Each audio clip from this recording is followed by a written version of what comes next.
Thank you guys so much. Let's give it up for your host, Bill Tabbit.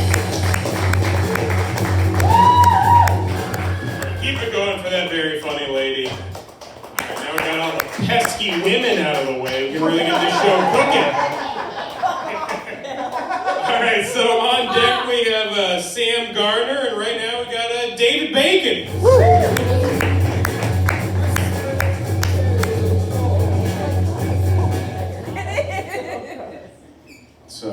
It's not very often I get to follow three women without having the police be involved. A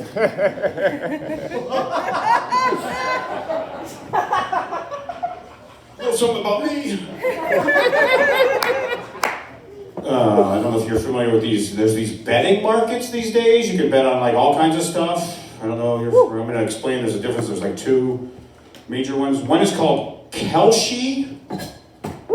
Okay, Kelshi, like, they think my first joke is going to bomb, and I bet on it.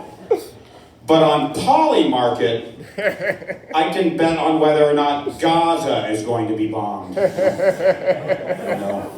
But not Israel, oddly. Very colorful beer, too.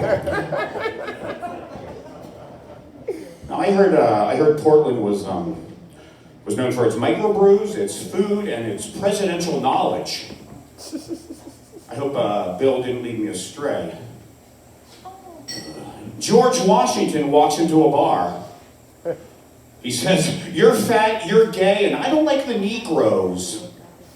Little known fact. Georgie Porgy Pudding and Pie Washington, not only couldn't George tell a lie, but he had to tell the truth. So he would come in and point out all the things that he didn't. Okay, so President, no. John Adams walks into a bar and says, "Stamps? I love me some stamps. Collect them myself. I'm no Humphrey Plowjogger." Right? Humphrey Plowjogger? You know, that was Adams' pseudonym he used when he wanted to talk about how he was for the Stamp Act, but he wouldn't protest with his Sam Adams. Okay, maybe it was Portland, Oregon. Jefferson, you guys all know Thomas Jefferson. Thomas Jefferson walks into a bar. When this vice president sees the band's instruments over in the corner, turns to his VP and says, "Yo, let's hear some funk music." Right? Because you know Jefferson's vice president was George Clinton. George Clinton, same name as the leader of Parliament Funkadelic. Right? There you go. James Madison walks into a bar. He hears a pretty girl talking up Benny Franks. "Oh, he's so electric," she says. You know the key? Madison can't take it. Has to put Franklin in his place. "Yo, one of me is worth 50 of him, bitch." You know, because Madison is on the rare 5,000 used between the Federal Reserve, and Ben's only on the 100, so he showed him, or her, or whoever. James Monroe walks into a bar during a bar fight. Both sides start quieting down, and they just start getting along and talking and enjoying themselves. Monroe? Jane? You know, he was all about unity, getting rid of the political parties. I think his presidential thing was called, like, the era of good feelings. So,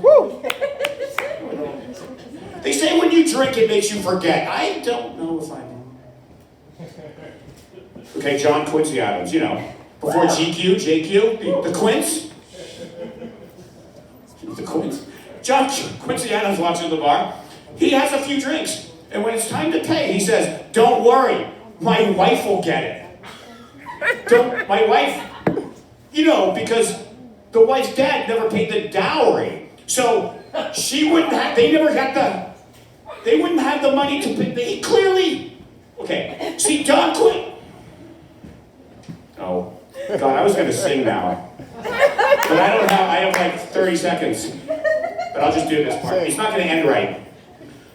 White guys used to own slaves.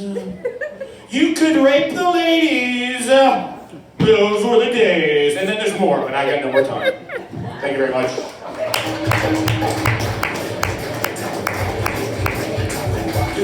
Keep it going for David Bacon. Woo! Alright, so on deck we got Pete Parsons, but now, give it up for Sam Gardner. I'm so glad I paid that free history class. What? I said I'm glad I paid that free history class. I like these fucking retards. Wake up, babe. New Shen Noon merch. Just dropped. Rory Scovel rocking it in Empire Comedy Club, the greatest comic I've seen live. Thank you. The best. Thanks. Thank you, man.